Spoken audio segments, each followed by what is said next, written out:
Mailbag time here on Seahawks Today. Tyler Jones here with you. Thanks for joining us. Coming up on today's show, we'll answer whatever questions you got. It comes from our live show where folks are using the hashtag Seahawks or Super Chatting, and they are getting their questions on the Mailbag segment. And you may be saying to yourself, man, I'd love to be a part of the Mailbag sometime. Well, you're in luck because you too can be a part of our Mailbag segments if you join us for our live shows on Wednesday. Subscribe, turn on notifications.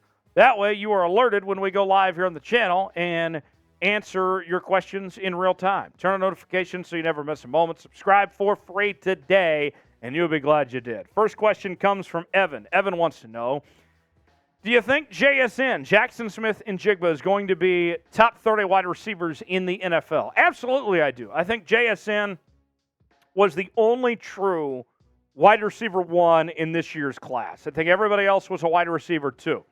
And, you know, with that said, on the depth chart right now, he's going to be a wide receiver three.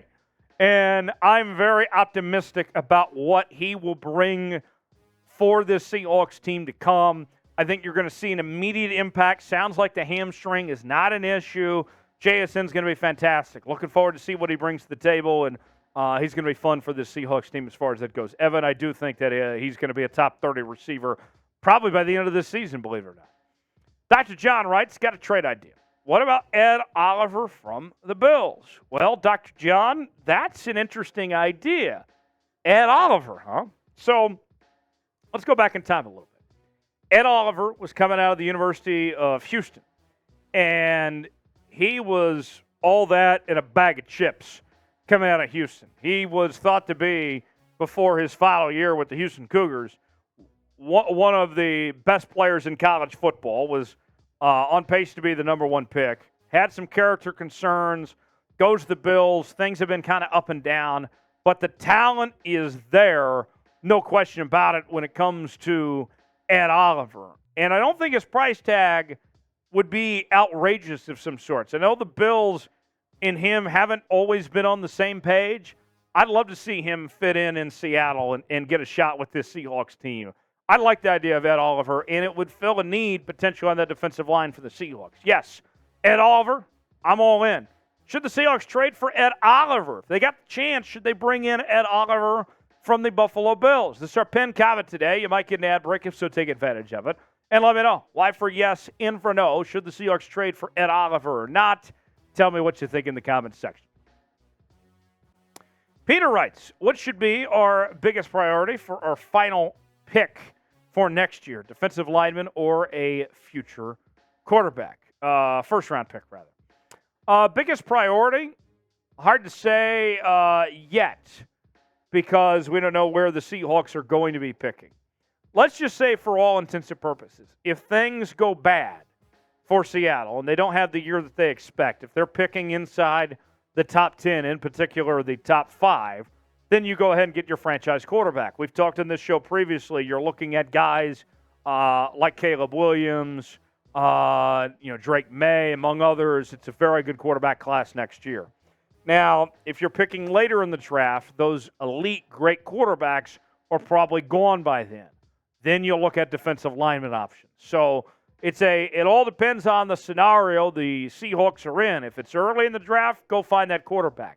If it's later, then go prioritize with the defensive lineman there. So that's what I'm looking at there, Peter. Thanks for the question. Evan writes, what do you think the Seahawks record is going to be? Well, Evan, we did a whole video a couple weeks ago, record prediction video.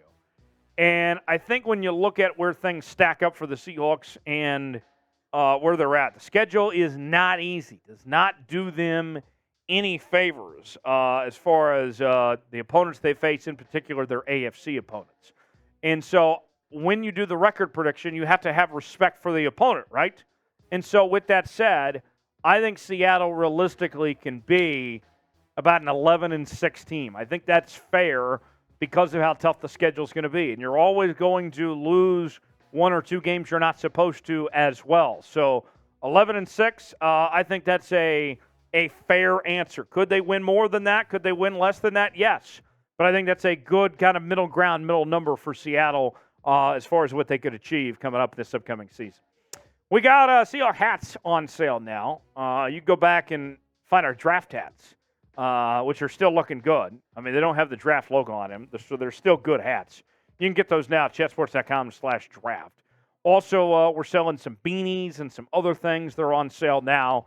Get these hats while supplies last. I got to tell you, they're looking pretty snazzy. All sorts of draft hats and other things there for you, whether you like the flat bill or if you like the baseball cap style, whatever it may be.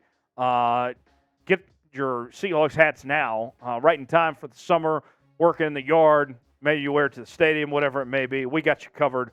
Chatsports.com/Seahawks draft to get those hats on sale now while supplies last, and you'll be glad you did. 12 Nation writes, could Seattle trade for Cam Jordan?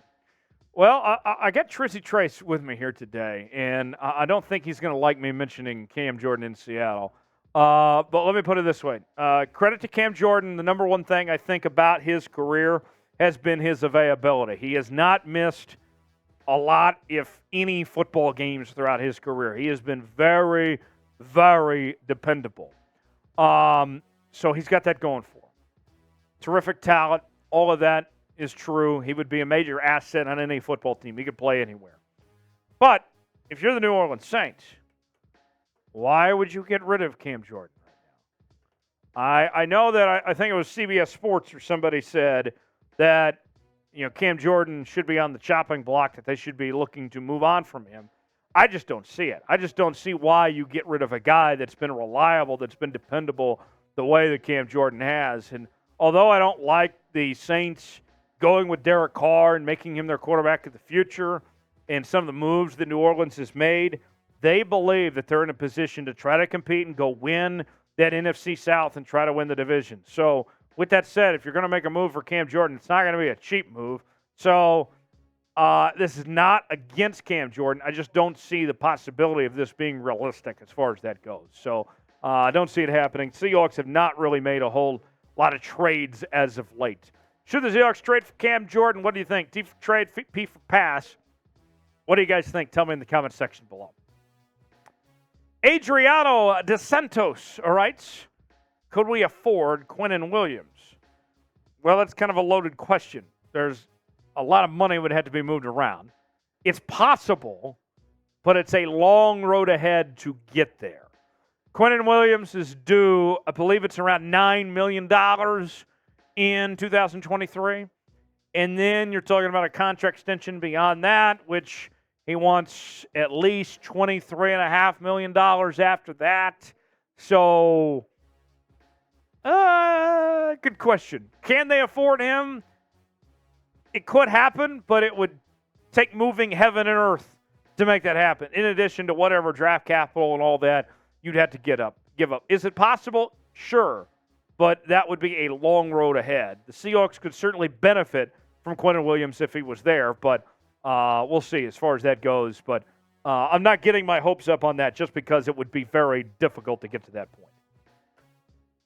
Pacific Northwest writes, I think we have Rookie of the Year candidates in both our first-round picks. I'd say Devin Witherspoon for sure will be a Defensive Rookie of the Year candidate. He'll be one of the top contenders for that position.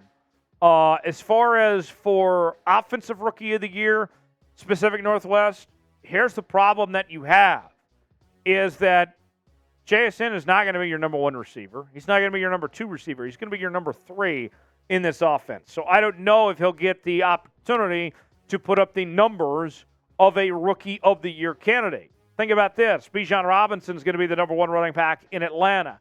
Bryce Young, C.J. Stroud are going to be the starting quarterbacks in Carolina and in Houston. They're going to get a lot of playing time and a lot of snaps. Jahmyr Gibbs in Detroit, among others here. Those guys are going to have more opportunities just on the field to pile up those numbers and get those involved as compared to JSN. I like JSN. He might even turn out, once all said and done, to be the best player in this draft, potentially speaking. But I think he's going to have a limited window to get those chances as far as that goes. Last one from Matthew. Realistically, how long could Geno Smith be our starter outside of this upcoming season? I think it's all year by year, right? If Geno has another good year this year, then you keep riding the train and keep it on going. This year is the only year that's really guaranteed for Geno Smith. beyond this year, the next 2 years are voidable for Seattle. So it's a critical year for Geno to stick around, keep his job, but to continue to cash those checks as well. They could keep on going this for several years if Geno can play at a high level. If he plays like he did last year and does that for the next couple of years, then you'd keep him around. If his play is worse than what we saw last year, if his play starts to decline, then you got to look at your other options. But, yeah, it's all a year-by-year thing. It could happen for several years. Name a player the Seahawks should trade for. Shout them out. Tell me in the comments section who comes to mind that you'd like to see in a Seahawks uniform in 2023. Name a player you'd like to see the Seahawks trade for, and I'll see you next time here on the channel.